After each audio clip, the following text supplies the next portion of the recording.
राजस्थान की 10वीं बोर्ड परीक्षा माध्यमिक परीक्षा 2021-22 कक्षा 10वीं के लिए संस्कृत का पेपर आपको लीक पेपर ही समझ लेना। पूरे इसमें से 100% क्वेश्चन आने वाले हैं। अच्छे से अच्छा मॉडल पेपर आपके लिए लेकर आया हूँ। 100% इसमें से क्वेश्चन आएंगे, मतलब आपके एक पेपर है तो उसमें 60% क्वेश्चन आपको इसी में से मिलेंगे, पक्का इसी में से आपको मिलने वाले हैं। तो इस मॉडल पेपर को पूरा देखना है, इसके हल आपको उत्तर इसी में बताए जाएंगे। संस्कृत में आपको अच्छे तरीके से किस प्रकार से मॉडल हल करना है वो भी आपको इसी में बताया जाएगा, तो अच्छे तरीके से इसको हल करना है।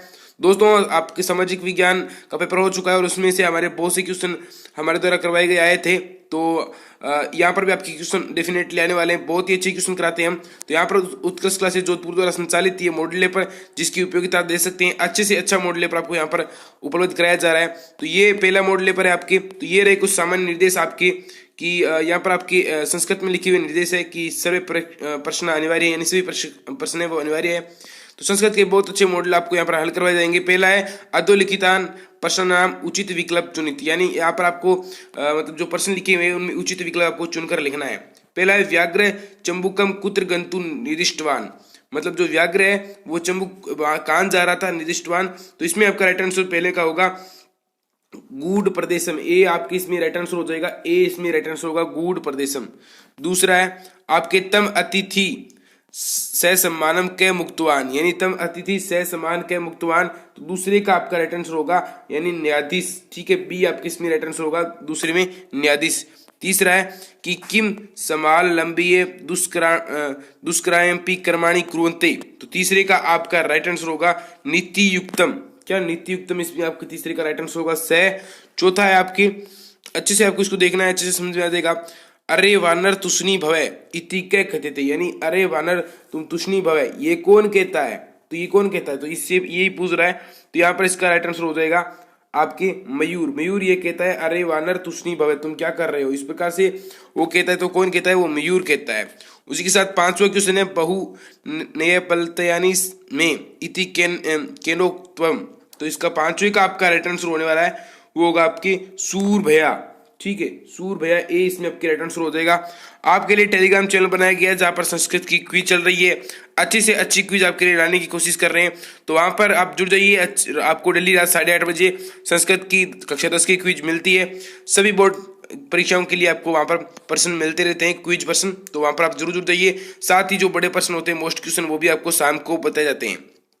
छठा क्वेश्चन है लव कुश जननी बधु शब्देन के आयति, यानी लव और कुश की जो जननी माता है वो बधु शब्देन के आयति, तो वो आपकी कौन होती, तो इसका जो छठे का राइट आंसर है वो है वाल्मीकि, यानी वाल्मीकि के आंसर में आश्रम में उनकी जर्नी उनको छोड़कर आती है। सातवां है शरीर यास जनन की कुरियात, तो शरीर सजनन की कुरियात, तो इसका आपके सातवें का राइट आंसर होने वाला है वो होगा आपके व्यायाम, यानी व्यायाम करने से ही शरीर जननायम कुरियात होता है। ठीक है, उसी के साथ आठवां है निर्बलम की ने जानती, निर्बलम क्या, निर्बल है वो क्या नहीं जानता है। ठीक है, निर्बल है वो क्या नहीं जानता, तो निर्बल होता है वो हमेशा बल नहीं जानता है। ठीक है, बी आपके इसमें राइट आंसर हो जाएगा।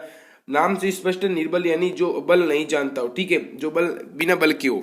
आपके अगला क्वेश्चन है 9वां क्वेश्चन काष्ठगत वहीं क्या दहते, तो 9वें का आपका राइट आंसर होने वाला है वो है काष्ठ। ठीक है, काष्टम यानी जाति वही क्या दहते। उसी के साथ 10वां क्वेश्चन है हरित तरुणा माला कीदशी, तो हरित तरुणा माला कीदशी इसका आपका जो राइट आंसर होगा वो होगा, यहाँ पर आपके मतलब 10वां क्वेश्चन है तो इसका राइट आंसर होगा रमणीय, यानी ए इसमें आपकी राइट आंसर होगा। उसी के साथ 11वां प्रश्न सविता शब्द स्वार्थम मस्ती, तो इसका 11वें का राइट आंसर होगा सूर्य। जल्दी जल्दी मैं आपको आंसर बता रहा हूँ ताकि आपके टाइम ज़्यादा बर्बाद ना हो। उसी के साथ 12वां है सर्व धेनु नाम जंती असित, सभी की जो जननी है धेनु वो आसित है, तो वो कौन सी है, तो उसका आपको नाम बताना है, तो वो है सूरबी। ठीक है, सूरबी ए इसमें आपके राइट आंसर हो जाएगा। उसी के साथ आपके दूसरे में अगले प्रश्न आने वाले लिखित वाले, संस्कृत में लिखित स्थान वाले प्रश्न हम किस प्रकार करने हैं, आपको आगे इस प्रकार से ब्लैंक में एक ब्रैकेट में प्रश्न दिए होंगे, उसके हिसाब से ही आपको उनके करने हैं। तो अच्छे तरीके से संस्कृत में आप अच्छे से अगर आप प्रैक्टिस करते हैं, अच्छे से मॉडल देखते हैं मेरे साथ, तो आप 100 में से 100 अंक लाना भी आपके लिए कोई मुश्किल बात नहीं है, आराम से आप ला सकते हैं। पहला है अपी कमलम विकसित, तो इसमें आपके जो पगड़ा दिया हुआ है इसमें आपको क्या करना है पै, ठीक है, ये अड़े और कै और इसमें एक ही मात्रा लगानी है, तो यही आपके इसमें आएगा।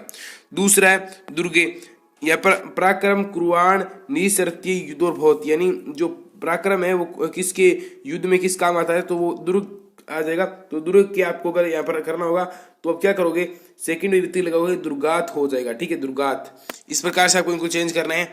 ख में आप क्या आएगा, मतलब पहले में कै में आपकी क्या था, विभक्ति प्रयोग था। विभक्ति में जो एक ही स्थान में विभक्ति दी हुई है उनको सही तरह से पढ़ना था। दूसरे में आप क्या कहेगा, कोष्टक शब्द से समुचित रूप प्रयोग रिक्तिस्थान पूर्यत, यानी यहाँ पर जो समुचित जो शब्द है उसके हिसाब से आपको इसका प्रयोग रिक्तिस्थान में करना है। तीसरा प्रश्न है, तीसरे प्रश्न में आप क्या आ रहा है, मतलब तीसरे में, तो तीसरे में आपके जो मतलब दूसरे में ख है उसके हिसाब से, तो इसमें आपके पहला आ जाएगा काकिनी अपिदता, यानी यथ का आपका क्या जाएगा, येन आ जाएगा। ठीक है, यथ का येन। और आपके दूसरा है गंगा प्रभवती, गंगा कहाँ से बहती है, हिमालय से। हिमालय का अगर विभक्ति में अगर आप चेंज करते हैं तो आपका यहाँ पर हो जाएगा हिमालयात, यानी पांचवी विभक्ति आपकी। ठीक है, हिमालयात हो जाएगा यहाँ पर आपके हिमालयात। इस प्रकार से आपका हो जाएगा। उसी के साथ गए आपके कोष्टक पदत प्रकृति प्रत्ययनाम पद निर्माण वाक्य पूर्ति, यानी जो आपके प्रत्यय दिए हैं उनको जोड़ना है उन शब्द में। ठीक है, जैसे कि यहाँ पर आपके सर्वतः समानते, यानी विद्या सर्वतः समानते, तो विद्या में अगर मतु प्रत्यय जोड़ते हैं तो क्या बनता है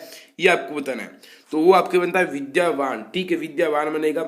विद्यावान में भी आपको नए में वापस हलंत होगा आपकी। ठीक है, और अगला है छठा पुत्रेण अनुशासनम, क्या है, पाल में अगर अनियर प्रत्यय, अनियर प्रत्यय और मतु प्रत्यय वेरी इंपॉर्टेंट है संस्कृत में। अनियर अगर आप जोड़ेंगे तो पाल नियम बन जाएगा। ठीक है, पुत्र अनुशासन पालन, यानी पुत्र को हमेशा अनुशासन के हिसाब से ही पालना चाहिए।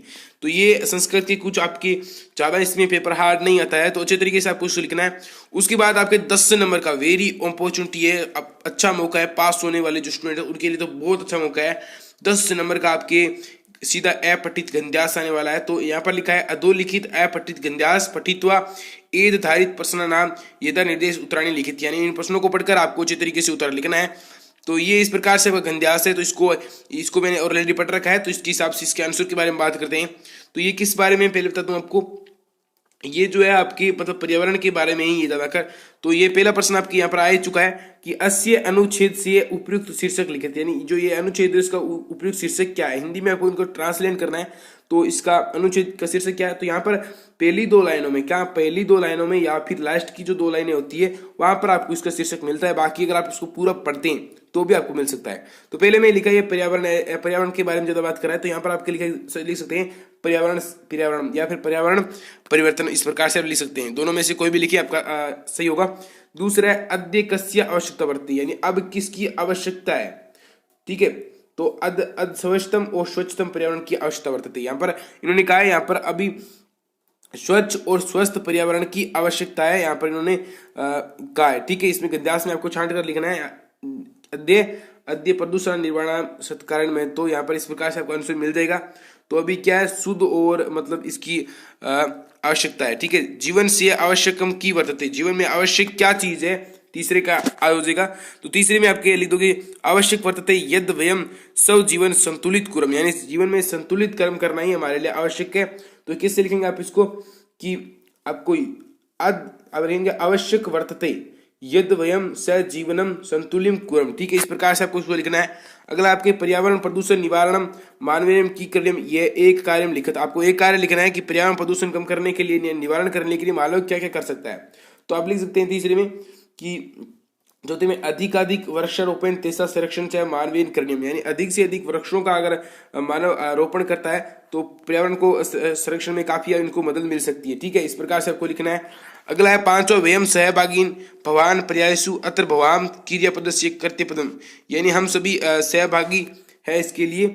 और यहाँ जो भवाम शब्द जो आया है भवाम, तो इसमें क्रिया पदस्य जो कृत पदम है उसको आपको कौन कौन सा आपको लिखना है। तो यहाँ पर जो ये शब्द आया है उसका आपका हो जाएगा वयम। ठीक है, वयम है यहाँ पर इसका आपका क्रिया पदम, वयम जो ये इसका क्रिया पदम है। उसी के साथ छठा है स्वच्छ पर्यावरण अत्रम की पद विशेष्य, इसमें विशेष्य कौन सा है। तो विशेष्य इसमें क्या है, तो विशेष्य इसमें पर्यावरण है और विशेषण इसमें स्वच्छ है। ठीक है, इस प्रकार से आपको छांटना आना चाहिए। 7वां है सर्वे भवन्तु सुखिन अत्र सर्वे कश्य पदस्य सर्वनाम वर्तते, यानी सर्वे किसको कहा गया है। तो सर्वे में आपके आ जाएगा मतलब स का मतलब यहाँ पर आपके जाएगा प्राणी। ठीक है, प्राणी नाम, यानी मतलब सर्वे का अर्थ है प्राणी नाम। ठीक है, सेकत। उसी के साथ आपका 8वां प्रश्न दुखीन इति पदस्य अनुच्छेद विलोम पद लिखित, यानी जो इसका दुखीन है इसका विलोम शब्द क्या होगा। तो दुखीन का क्या होगा आपके सिंपल सा है, आप लिख देंगे सुखीन। क्या सुखीन, इसका हो जाएगा राइट आंसर। तो यहाँ पर आपके 8वें का 9वां है तडाग शब्द अर्थम क्या अस्ति। तडाग शब्द है उसका अर्थ क्या है, तडाग शब्द जो होता है उसका अर्थ है तालाब। ठीक है, तडाग का अर्थ होता है तालाब। तो इस प्रकार से आपको लिख देना तालाब। आपके पूरे में से पूरे नंबर आपको मिलेंगे। उसी के साथ 10वें क्वेश्चन है कूरम इति पदे लकार पुरुष वचनम लिखित, यानी जो कूरम है उस पद में आपको लकार कौन सा है, पुरुष कौन सा है, वचन कौन सा लिखना है। तो यहाँ पर आपके लकार कौन सा है, लट लकार है आपके यहाँ पर लट लकार, और उत्तम पुरुष का बहुवचन है। लट लकार उत्तम पुरुष का बहुवचन है क्या, कूरम, जो ये कर धातु है उसका। ठीक है, उसी के साथ आपके ये प्रश्न पूरे होते हैं। 11वां 12वां अधोलिखितान प्रश्न नाम उत्तराणी संस्कृत माध्यम, जो ये आपको 11 और 12 नंबर प्रश्न दे रहे हैं, इनका आपको उत्तर संस्कृत भाषा में लिखना है, संस्कृत भाषा के माध्यम से। पहला है रामाय कुशलवे कंठलालेश सर्पष्ट कीदृश आसीत, इस प्रकार से आपका पहला प्रश्न है। दूसरा है केन संबंधु नास्ति, तो इसका जो आपके पहले का आपके हो जाएगा यहाँ पर आपके कि यहाँ पर लिखना है रामाय कुशलवयो कंठलालेशम स्पष्ट हृदय ग्राही आसित, अगर राम जो कंठ से उनकी मिलता है तो उनको हृदय को काफी शांति मिलती है। इस प्रकार से आपको उसका लिखना है, ये आप अच्छी तरीके से लिख देंगे। उसके बाद आपके अधोलिखित पदों संधि विच्छेद करते संधि नाम भी लिखना है, यानी इन पदों का संधि विच्छेद करके इनका नाम भी लिखना है, नाम आप लिखे थे। ठीक है, तो नाम भी इनका लिखना है। तो पहला है आपके चलद निशम, चलद निशम का आपका किस प्रकार करना है, आप लेंगे चलद प्लस अनिशम, चलत प्लस अनिशम, यानी जो ये व्यंजन संधि का हल जस्तव हो जाएगा। ठीक है, हल जस्तव हो जाएगा, क्या लेंगे चलत प्लस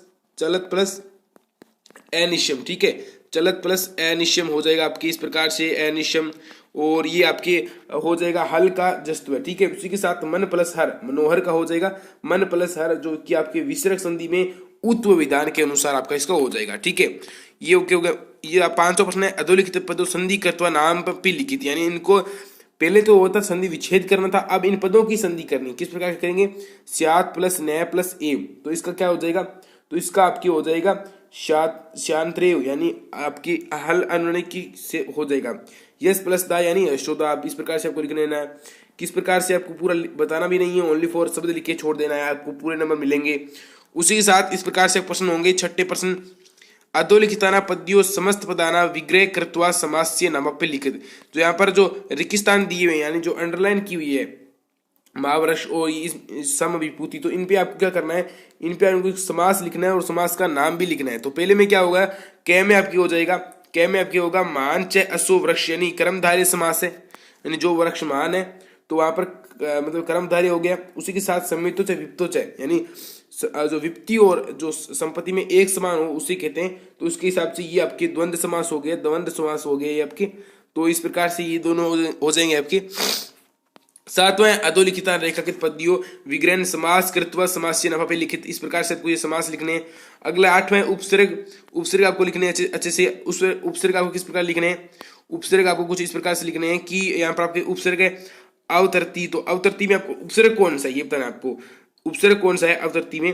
तो अवतरती में आपको उपसर्ग जैसे कि यहाँ पर आपकी उपसर्ग है, उपसर्ग और तरती एक शब्द है। ठीक है, अव प्लस तरती हो गया। उसी के साथ अपकृति में आपका उपसर्ग कौन सा है, तो अपकृति में आपका अप प्लस करोती हो गया। ठीक है, अप प्लस करोती अलग हो जाएगा। अप ये क्या है, ये दोनों अप और अव ये उपसर्ग है।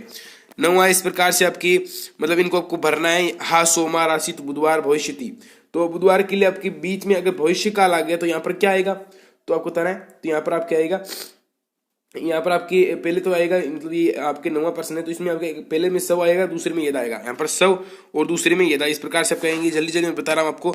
10वां अधोलिखितान संख्या शब्द संस्कृत में लिखना है आपको। ये जो 930 वगैरह लिखे रखे हैं, तो इनको आपको कुछ इस प्रकार से लिखना है कि आपके जैसे कि आपको दे रखे हैं यहाँ पर शब्द आपको दे रखे हैं, तो आपको लिखेंगे कि कुछ इस प्रकार से आपको लिखना है कि यहाँ पर आपको अच्छे तरीके से इनको लिख लेना है। जैसे कि मतलब ये आपकी 9वां प्रश्न है, तो इस प्रकार से आपको लिख लेना है कि मतलब ये त्रिदशंक, इस प्रकार से आपको इनको लिख लेना है। आगे प्रश्नों के बारे में बात करते हैं, इंपॉर्टेंट प्रश्न आपकी जो भी आगे रहने वाले हैं। तो ये आपके पाठों के कुछ प्रश्न उत्तर आ रहे हैं। बाकी ये आपका इनका आपको गद्यांश का हिंदी भाषा में अनुवाद करना है, हिंदी भाषा में 100% अनुवाद करना है। अच्छे से याद करके जाना, 100% से आपके आएंगे। तो इसको मतलब ये 15वें का कोई मतलब 15वें का आपको बताता हूँ। जैसे कि 15वां यहाँ पर आ गया कि जननी तुलसी बसली, इस जो ये पाठ है इसका आधार लिखना है। 2 नंबर का प्रश्न है। इस प्रकार से प्रश्न आ रहे हैं। 17वां प्रश्न है, जैसे कि आपके 17वां प्रश्न भी काफी इंपॉर्टेंट प्रश्न है आपके। इस प्रकार के प्रश्न एग्जाम में आएंगे कि यह गंधस, आपको लिखना है, यह गंधस हमारे पाठ के सेमुसी के विचित्र ससो पाठ से लिया गया है। ये जो है ये आपके। और दूसरी, अगर आप अथवा वाला लिखना चाहते हो तो अथवा वाले में आपको क्या लिखना है, अथवा वाले में आपको लिखना है कि ये जो पाठ है हमारे पाठ से लिया गया है, उस पाठ से, जिस पाठ का नाम है उसके हिसाब से सह प्रसंग व्याख्या भी आपको करनी है। ये आपको नाटक है उसका सह प्रसंग हिंदी अनुवाद भी करना है। इस प्रकार से आपके प्रश्न आएंगे। तो ये आपको कर्म संयोजन कथा, ये वाला वेरी इंपॉर्टेंट है, इससे आपके पक्का आएंगे। कर्म संयोजन करना है 20वें में आपकी। तो आपको पहले में क्या लिखोगे, यहाँ पर आपको प्रश्न पढ़ के, तो यहाँ पर पहला आ रहा है महात्मा बुद्ध एकादशी रात्रो, ठीक है, ये तीसरा, ये 1 नंबर आएगा। उसके बाद क्या आएगा, उसके बाद आएगा साहित्य वाला, ये आपके 5वां वाला 2 नंबर आएगा। उसी के साथ तीसरा है आपके पर से वाला, तो ये आपके 3 नंबर आएगा। उसी के साथ आपका चौथा है एकता से वाला, तो ये आपके 4 नंबर आएगा। उसी के साथ आपके 5 नंबर जो आएगा वो होगा आपकी अंतत्व वाला, 6 नंबर आपकी तदाभ्य है। इस प्रकार से आपके आ जाएंगे। उसी के साथ श्रद्धावान, वाक, सरित, तुष्टम, इन शब्दों के आपको क्या लिखने, आपको त्रणायन शब्दान जो संस्कृत वाक्य में निर्माण करना है, जैसे कि, ठीक है, श्रद्धावान का क्या लिखोगे, श्रद्धावान ज्ञान लभते। उसी के साथ उस 3 शब्दों के लिखने हैं कोई भी, ठीक है। वाक, वाक का वाक मधुरास्ति, और सरित, सरित बहती, यानी सरित यानी नदी बहती रहती है। इस प्रकार से आपके ये मॉडल पेपर है, very very important model paper है। इस प्रकार से मॉडल पेपर आएंगे। ये आपके एप्लीकेशन आई हुई है, इसमें आपको भरना है ओनली फॉर रिक्तिस्थानी भरने, अच्छे तरीके से इसको याद कर लेना है। तो मिलते हैं अगले वीडियो में। तो इस चैनल को सब्सक्राइब नहीं किया जल्दी से कर लेना। मिलते हैं अगले वीडियो में। जय हिंद, जय भारत।